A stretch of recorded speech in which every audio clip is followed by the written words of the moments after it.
If you are listening to this right now, there's a very good chance you have felt it. Right, that creeping sensation. Exactly. That unspoken sensation that the rules of the game have been quietly changed while you just weren't looking. And you're wondering if you're the only one noticing it. Right. So we are speaking directly to you today. Specifically, those of you in our audience who might feel, well, entirely alienated by modern institutions. Because a lot of you do. You really do. Maybe you're exploring men's rights. Maybe you consider yourself part of the red-pilled manosphere.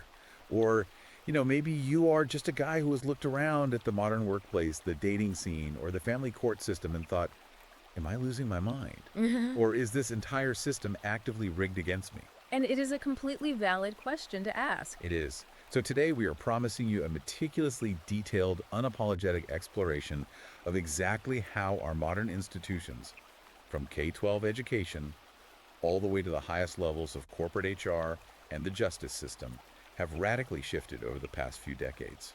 It's a profound shift. We are looking at an argument for a complete re-engineering of the social contract here. A total teardown. Yeah. And the source material we have today attempts to trace the history of our institutions before, as the author claims.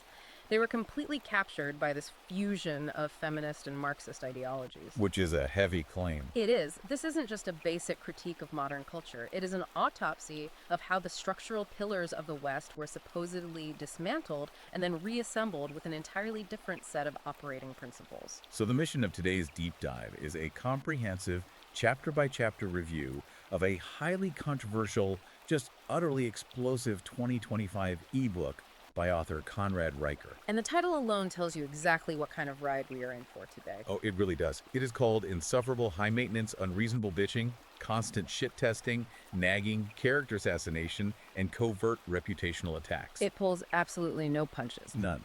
Our goal today is to understand Riker's uncompromising raw perspective on how Western institutions were captured by what he defines as a gynocentric ideology. Right. But before we dive into the actual text, it is absolutely critical that we make something crystal clear to you, the listener. Yes, the disclaimer. We are bringing you this analysis with a strict impartiality disclaimer. We are not taking sides today. At all. We are not endorsing the political, social, or gender viewpoints of the author. Our role here is strictly to act as your impartial guides. We're just mapping the architecture of his argument. Exactly. We are breaking down the data, the psychological frameworks, and the very specific anecdotes presented in this book so that you can understand the exact framework Conrad Riker is laying out. We are the messengers. We are just holding up a mirror to the text so you can examine it for yourself. So you can make up your own mind. Right. And to fully grasp the raw intensity and the unvarnished claims of the original text, you really need to read it. So please take a second right now to like and subscribe to this deep dive. And make sure you check out Amazon Kindle and Google Play Books to buy the ebook. You should also absolutely follow the author at Conrad Riker at Substack. Trust me, you will want to have the text in front of you as we go through this. Okay, let's unpack this. Riker opens his book with a foundational concept he calls the maternal fantasy, and what he describes as the subsequent collapse of the West. It's a staggering premise to start with. It is. His core premise is that society is no longer governed by a patriarchal structure at all. Instead, he claims we're living under a gynocentric tyranny. But he doesn't just throw that phrase out there as a cheap buzzword. He builds a very specific structural definition around it. So break that definition down for us. What does he mean? Well, that definition is the crux of his entire worldview. If we connect this to the bigger picture, Riker is arguing that the West has essentially replaced the traditional nuclear family with its historical balance of masculine authority, discipline, and feminine nurturing with something he calls Big Mother. Big Mother. Right. Big Mother is his term for a modern state infrastructure that has been completely redesigned to act as an endlessly living, hyper-nurturing entity. As opposed to what the state used to be. Exactly. Historically, the state was a mechanism for defense, commerce, order. In Riker's framework, the state has mutated into a surrogate parent. A parent that just gives and gives. Yes, it is a state that provides, soothes, and protects, but crucially, it demands absolutely nothing in return. It separates choices from their consequences. I want to stop right there, actually, because that separation of choices and consequences, that seems to be the engine of his entire theory. It is the engine. Everything else runs on that. And he backs this up with some pretty heavy economic data right away. He points directly to a 2021 OECD study. which is fascinating data. It is. The study looked at nations with the most expansive, generous welfare systems in the world. Places like Sweden, Denmark, and Finland. The places everyone usually points to as the ideal. Right, the utopian models of social democracy. But Riker highlights the study's findings from a completely different angle. He points out that these exact nations have the highest rates of youth dependency, massively delayed marriage rates, and an extended state of prolonged adolescence. They just aren't launching. He's saying people in these systems are simply not growing up. What's fascinating here is how Riker interprets that specific data set. He doesn't see this prolonged adolescence as an accidental byproduct of a strong social safety net. He thinks it's deliberate. He views it as the intended feature of the system. He calls it a mass psychological regression masked as liberation. Wow. Masked as liberation. According to Riker, adults are being actively incentivized by Big Mother to remain dependent. Think about it. When the state removes all risk from failure, whether that is financial failure, relational failure, or moral failure, the psychological imperative to mature into an independent, self-sustaining adult just evaporates. Because why bother? Exactly. You end up with a population that acts like perpetual children, constantly looking to the state to coddle them and fund their lifestyles. But wait, if everyone's acting like a perpetual child, someone still has to pay the bills, right? The state doesn't generate its own money, it extracts it. Precisely. And that is where Riker introduces the villain of the maternal fantasy. In his view, men, specifically rational, independent, working men, are cast as the villains. The ones actually funding the system. They are the ones who must be taxed and regulated to pay for this massive apparatus of comfort. This system requires the wealth generated by traditional masculine traits: competence, risk-taking, endurance, but it simultaneously demonizes those exact same traits as oppressive. It's a complete inversion of traditional adult responsibilities. It sounds like he is describing a society that hates the very people keeping the lights on. That is exactly his argument. But he makes it clear that this infantilization doesn't just magically happen when you turn 18. It isn't a sudden switch that flips. No, it's a long process. He argues it is baked into the conditioning process from day one. If Riker is arguing that the state is infantilizing adults, the obvious question is, where does that conditioning start? And his answer to that is perhaps his most controversial point in the early chapters. He points straight at the classroom. He calls this the hijacking of education and the war on boys. He paints a picture of academia that has entirely abandoned the pursuit of critical thinking or objective truth in favor of emotional coddling. Riker describes the modern university not as a place of rigorous higher learning, but as an extraordinarily expensive daycare. The anecdotes he provides in this section, I have to admit, as an impartial reader, they're genuinely startling. They read like satire. They really do. He talks about a specific incident involving students at Oberlin College. These students actually petitioned the administration to create emotional safe spaces on campus. Which is pretty standard now. Right. But it wasn't just a request for a quiet room to study in. The petition included demands for mandatory crying rooms. And I genuinely had to reread this part of the text. They requested trauma-trained goldfish. Trauma-trained goldfish. Trauma-trained goldfish. I can hear a listener right now asking, how exactly do you trauma-train a goldfish? What is the psychological leap happening here? It sounds absurd on its face, but Riker uses this exact absurdity to illustrate a deadly serious point. The focus isn't on the fish. The focus is on the psychology of the demand itself. Okay, break that down. He is arguing that the university system now caters exclusively to female emotional dysregulation. When a student demands a crying room and soothing pets to handle the basic stress of academic life, they are demanding that the environment conform to their internal emotional state. The world has to bend to them. Exactly. Riker points out that historically, education was about teaching the individual to master their emotions so they could navigate a harsh, objective reality. Now the model is flipped. The institution is expected to alter reality to soothe the individual's emotions. And when you elevate subjective feelings to the highest moral good, objective reality and traditional working class logic are not just ignored, they are actively punished. Which perfectly sets up the Smith College incident he details next. This one is incredibly revealing. It is. This is a story about a male janitor who was simply doing his job. He was cleaning a dorm hallway, doing the physical labor required to keep the institution running. The essential work. Right. But because a group of students were having what they called a vibe check meditation session nearby, they accused this working class guy of violating their emotional space. Just by cleaning. Just by cleaning the hallway. Now, Logic would dictate that a janitor has a schedule and a job to do. But logic didn't win here. It never does in these examples. The administration didn't back the janitor. They issued a formal apology to the students. Riker points out the deep irony here.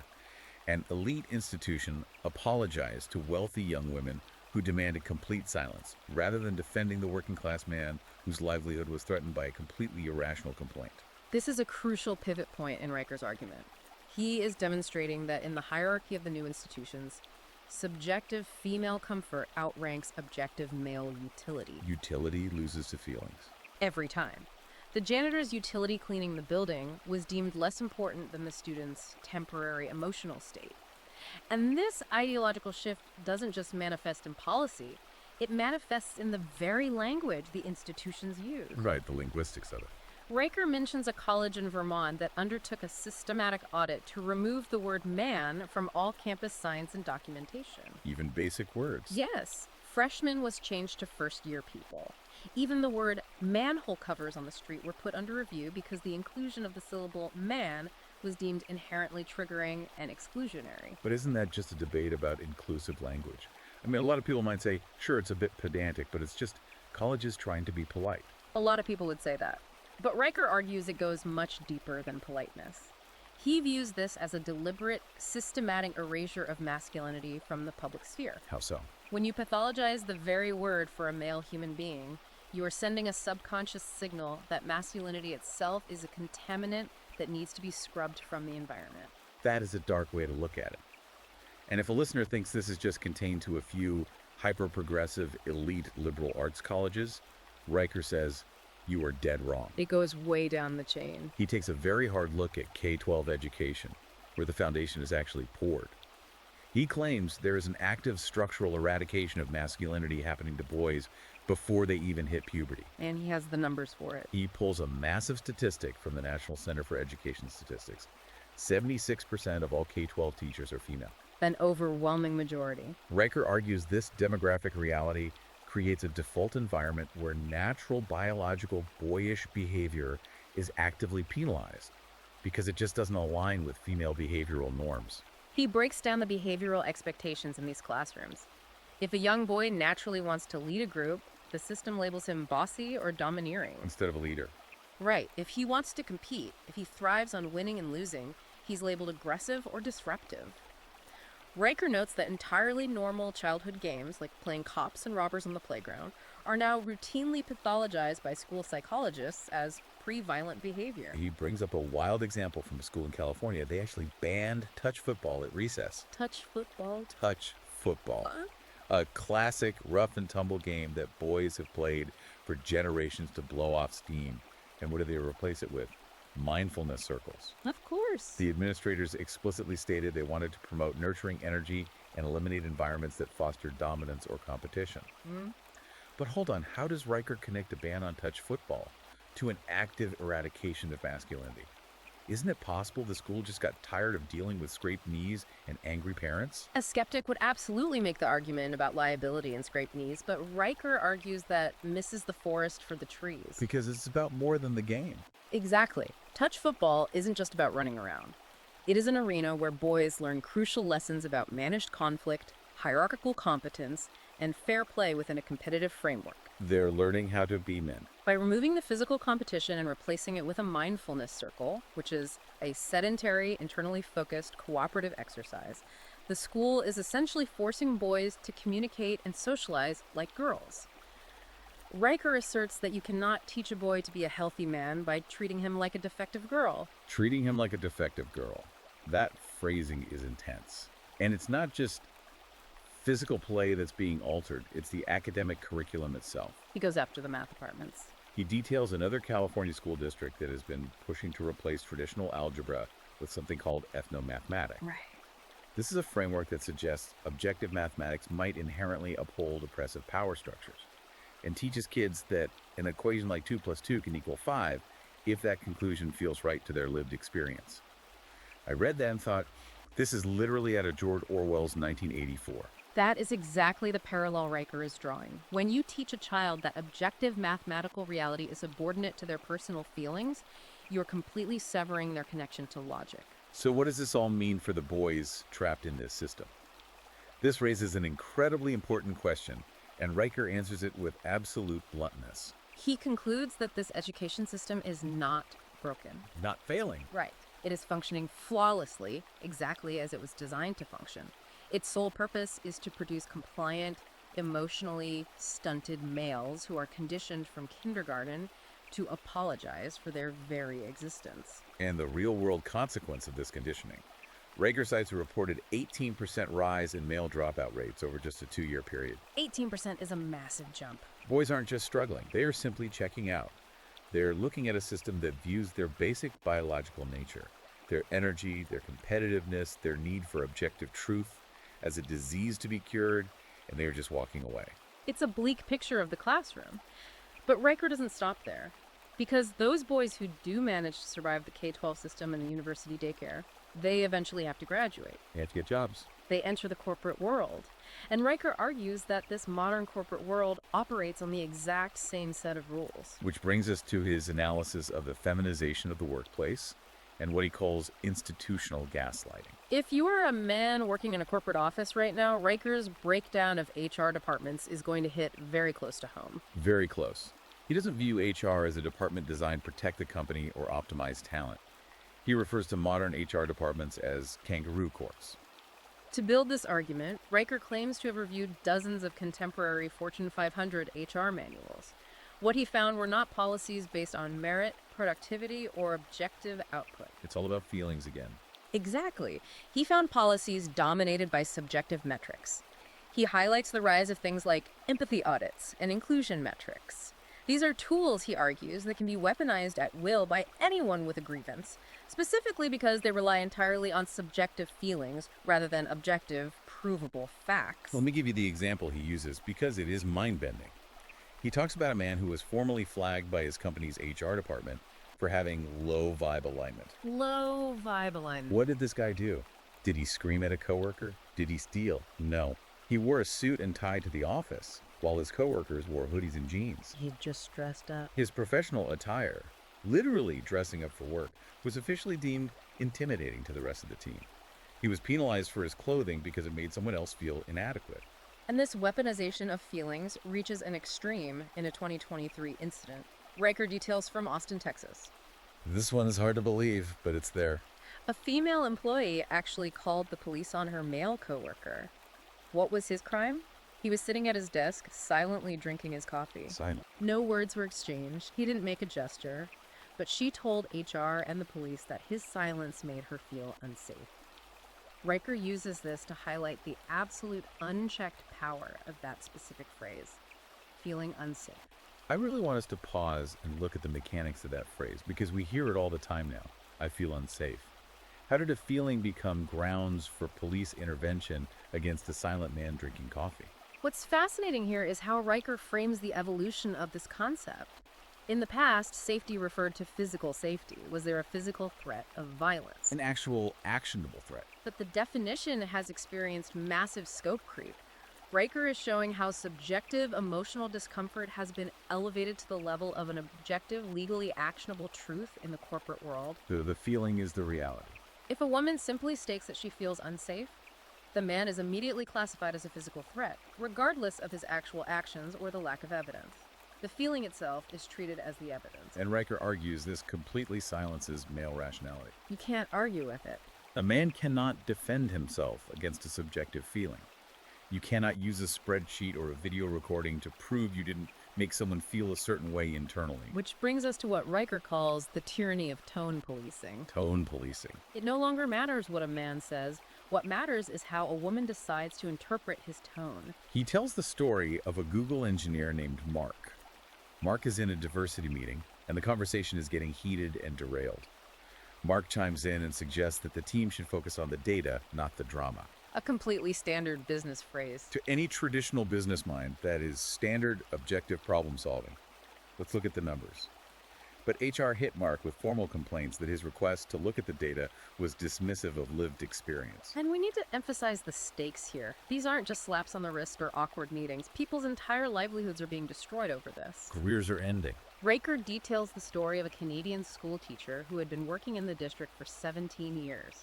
He had a spotless record. 17 years. One day, during a classroom discussion, he told his students that not all opinions are equally valid, explaining that opinions backed by facts hold more weight than opinions based on pure emotion. Teaching basic critical thinking. A female coworker happened to overhear this.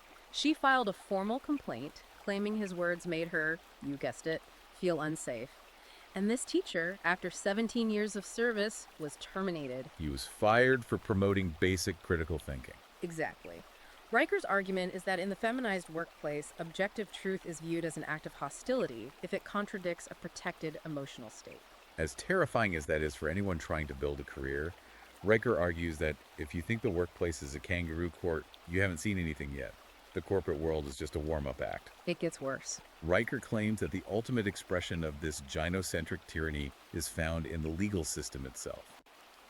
And that brings us to his absolutely brutal dissection of family court. He goes after family court hard. According to Riker, the family court system has resulted in the total systemic eradication of fatherhood. He does not hold back an ounce of vitriol here. Riker refuses to refer to the family court system as an arbiter of justice. He calls it a divorce mill. A mill? Yeah. Just processing people. He claims its entire architectural purpose is to extract resources from men and transfer them to women and the state. He anchors this argument with a widely cited, staggering statistic. 70 to 80% of all divorces are initiated by women. Now, conventional wisdom might suggest this is because men are failing as husbands. But in Riker's framework, this statistic has nothing to do with male failure. It is entirely about economic incentives. He argues that the system financially incentivizes women to dissolve the family and severely punishes men for attempting to maintain it. He points out what he calls the presumption of male guilt. Yes. When a man walks into a family court, Riker says he is already presumed to be a deadbeat, an abuser, or an absentee father until he bankrupts himself, proving otherwise. Let's look at the story of Rob Johnson that Riker includes in this section. This story is infuriating. Rob is described as a hard-working engineer, married for 12 years, 2 kids, good provider. His wife decides she wants a divorce and she wants full custody of the children. Now, how did she prove to a judge that Rob was an unfit father? Did he have a history of violence? Substance abuse? No. No. She brought a single parking ticket to court. One unpaid parking ticket. One ticket. She argued to the judge that this ticket proved Rob was fundamentally irresponsible and lacked the meticulousness required to raise children. And the deeply unsettling part is the judge's reaction. The judge agreed. Based on one parking ticket, Rob lost 80% of his income overnight to alimony and child support, and he lost full custody of his children. He was reduced to an every other weekend visitor in his own kids' lives. Riker uses Rob's story to illustrate the impossibly low bar required to strip a man of his paternal rights. But it gets even more dystopian. The Ohio father. He talks about a father in Ohio who loved playing chess. He spent his weekends teaching his 9-year-old son the strategic intricacies of the game. The mother, however, decided this activity was too intense and militant. Militant, because it's chess. She petitioned the court, and the court actually agreed with her, recommending supervised visitation because teaching chess was deemed too aggressive. That's completely insane. When the father stood before the judge and cited his constitutional rights and his right to free speech in raising his son, the court labeled him resistant and high conflict. They permanently stripped him of his unsupervised time. Let's unpack the logic of that court ruling. Because he used his legal rights to defend himself. Riker's point is that the family court system demands total, unquestioning appeasement. If a man stands up for his rights, if he uses legal logic to defend his position, that very act of defending himself is weaponized by the court as proof that he is dangerous and uncooperative. The system requires male submission. It is absolutely brutal. Riker categorizes this entire legal apparatus as financial parasitism and a state-sponsored Ponzi scheme. Heavy labels. And he brings in hard economic data to back up these aggressive labels. He cites a 2021 study from the National Bureau of Economic Research, the NBER. The child support study. The study looked at child support enforcement mechanisms across various states. It found that for every 10% increase in state child support enforcement, actual father involvement with their children drops by 7.2%. Which is counterintuitive to what the state claims they're trying to do. Right. Now, I really want to dive into the economics of this because Riker says this isn't just a correlation, it's a direct causation. How exactly does tightening the financial screws force a father out of his child's life? We have to look at the mechanisms of enforcement the state uses here. When child support is increased to punitive levels, often based on a man's presumed earning potential, rather than his actual current salarymen who fall behind face draconian consequences. Presumed earning potential, that's a huge detail. Exactly. The state will garnish their wages to the point where they cannot afford their own rent. The state will suspend their driver's licenses, meaning they literally cannot drive to work to earn the money they owe, nor can they drive to pick up their kids for visitation. They revoke passports. They will even incarcerate men for civil debt. Riker argues that under this crushing pressure, men are forced into the underground economy just to survive, or they are forced into such extreme poverty that they can no longer afford the gas or the legal fees required to see their children. The harder the state squeezes, the faster the father is structurally exiled. And Riker aggressively contrasts the penalized, exiled father with what he calls the monetized mother. He brings up an incredibly provocative anecdote about a woman in Memphis, Lakeisha Williams. The numbers here are just wild. Lakeisha earns $18,000 a year working a part-time job. But watch the math here. But by navigating the state welfare and child support systems, she receives over $50,000 annually in tax-free benefits, housing subsidies, food stamps, state-funded childcare, and direct cash transfers. Meanwhile, her total tax contribution to the system is $1,200. Riker uses this, what he bluntly calls a baby factory anecdote, to argue that the state has literally replaced the husband. Big Mother has stepped in as the primary provider, turning biological fathers into nothing more than heavily taxed sperm donors, whose only utility is funding the state that replaced them. And the extortion within the courts to maintain this flow of capital is staggering. Riker details a case of a Minnesota father who spent years fighting simply for 50-50 equal custody. Just to see his kids equally. During the proceedings, the court forced this man to pay $60,000 for 200 hours of emotional distress counseling for his ex-wife. The court mandated he pay a therapist $300 an hour to help his ex-wife cope with the stress of the divorce she initiated. And the kicker to this story, the part that makes you want to pull your hair out. The therapy never actually occurred. The ex-wife never went. She never even went. It was just a line item. A financial penalty approved by the court simply because she stated she needed support. The money was extracted from the father, transferred to the mother, and the court considered the matter closed. I want you, the listener, to just pause for a second. Let this information settle.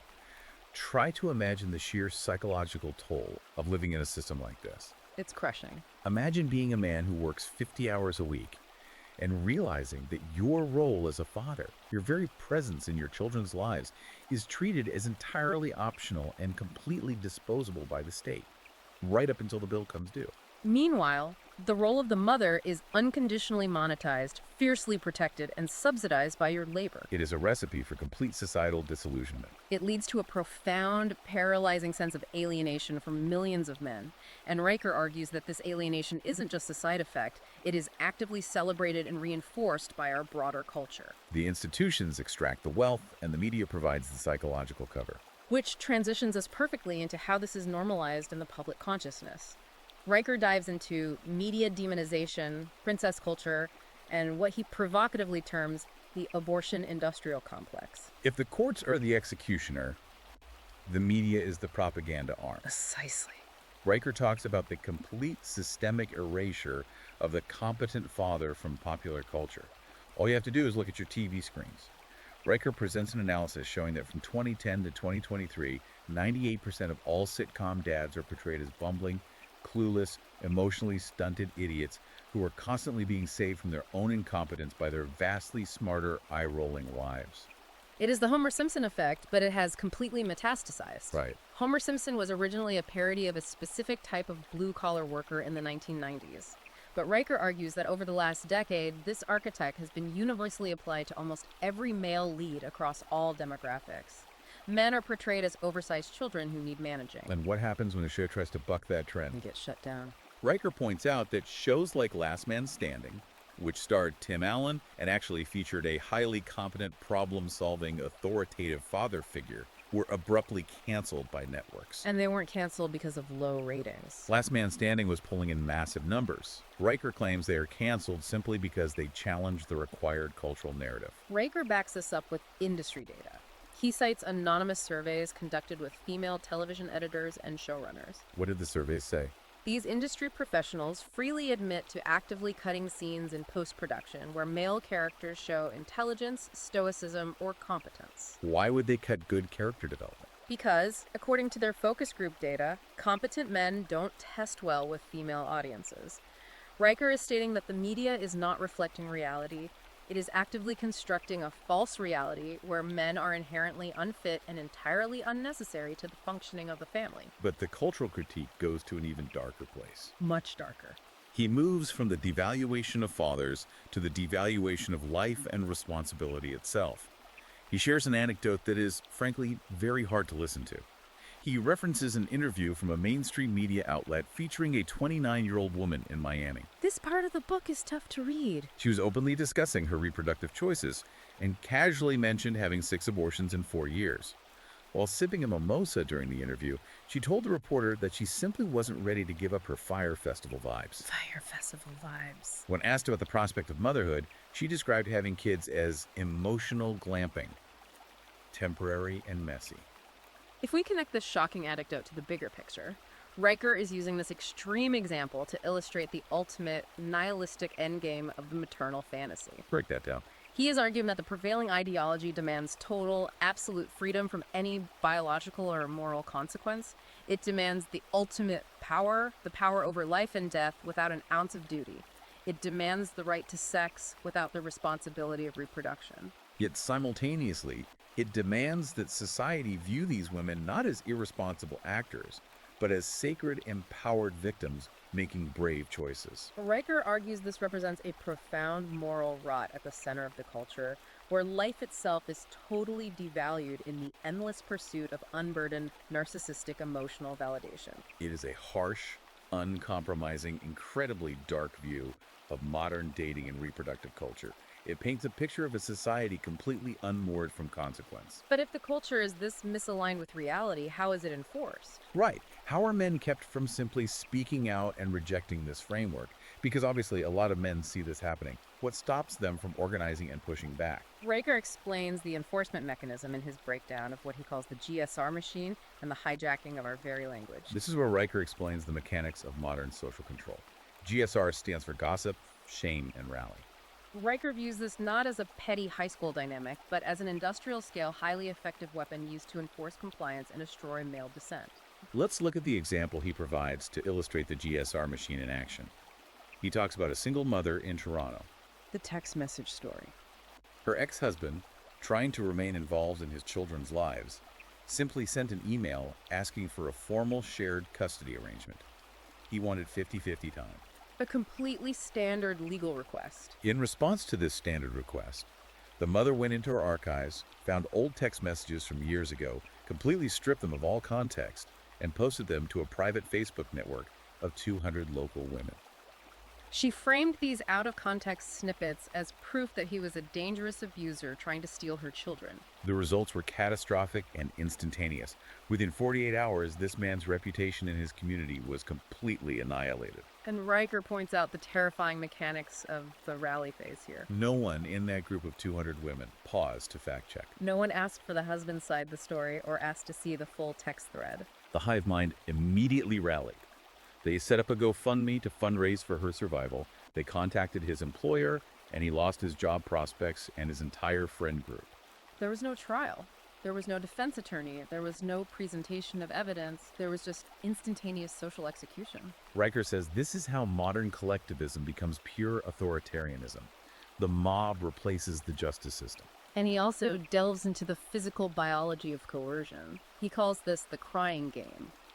Riker argues that female tears are not just an expression of sadness. In a conflict scenario, they function as a biological hacking mechanism. We have to look at the evolutionary biology here to understand Riker's point. For thousands of years, when a woman or child cried, it signaled to the tribe that there was an immediate physical threat. Men are biologically wired through massive instantaneous spikes in cortisol and adrenaline to locate and eliminate the threat causing that distress. Riker contends that in modern settings, whether it's a corporate boardroom or a domestic argument, women know this. They may know it consciously, or they may utilize it instinctively. When a woman cries during a disagreement, It triggers that primitive biological freeze response in the men around her. So, if a man is in a boardroom and he is critically analyzing a woman's spreadsheet because the math is wrong and she starts crying, Exactly. The biological reflex of everyone else in the room is to view the man as a predator. the logic of the spreadsheet just vanishes. The tears instantly suspend the rules of professional conduct. They freeze male logic, and they immediately transfer power to the crying party. The man is cast as the aggressor simply for inducing the tears, regardless of the objective facts of the business dispute. It is a complete checkmate. And if tears don't work, Riker argues that the language itself has been rigged against you so that you can't even mount a verbal defense. He talks about newspeak and borrows a concept from University of Oregon researchers called semantic flooding. Semantic flooding is a fascinating and terrifying linguistic phenomenon. It really is. It is the deliberate, calculated overuse of incredibly serious, legally weighty words like trauma, abuse, violence, and toxic, to describe everyday, mundane inconveniences or standard interpersonal disagreements. The goal is to flood the cultural lexicon with these terms until they lose all specific descriptive power. So someone doesn't just disagree with you, their disagreement is violent. A bad date isn't just a bad date, the guy was abusive. Precisely. And the examples Riker gives show how this semantic flooding is actively weaponized to silence men. He brings up a case of a man on Reddit. The Reddit ban. This guy posted a thread saying, "I feel most relaxed when I'm alone." That is a completely innocuous, introverted, universally human sentiment. But the platform moderators permanently banned his account. The stated reason. They claimed his desire to be away from women was a promotion of misogyny, and that his post created a hostile environment. So in this linguistic framework, a man simply desiring independence, peace, and solitude is viewed as actively committing an act of aggression against women. He can't even be left alone without being labeled toxic. Or consider the philosophy student in the UK that Riker details. This student was formally disciplined by his university for homophobia. What was his homophobic act? During a debate about sexuality, he simply stated, "I'm attracted to women." The disciplinary board told him she should have said he was attracted to assigned female at birth individuals.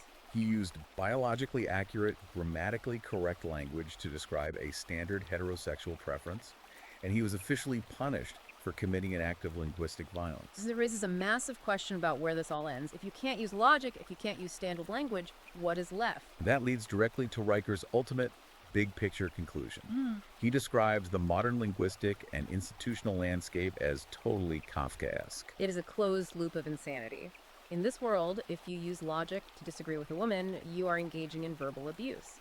If you decide you don't want to fight and you stay silent and walk away, your silence is labeled emotional abandonment or stonewalling. And if you try to bring data and facts to defend your character, your reliance on data is labeled patriarchal oppression. It is a rigged game. A man literally cannot win. His early options are total compliance and submission or total social destruction. Wow. It is a heavy, heavy thesis. We have covered an immense amount of ground today. We really have. Which brings us to our outro and the summary of this manifesto. Riker's book, with its incredibly provocative title and unyielding tone, is fundamentally designed to be a wake-up call for men.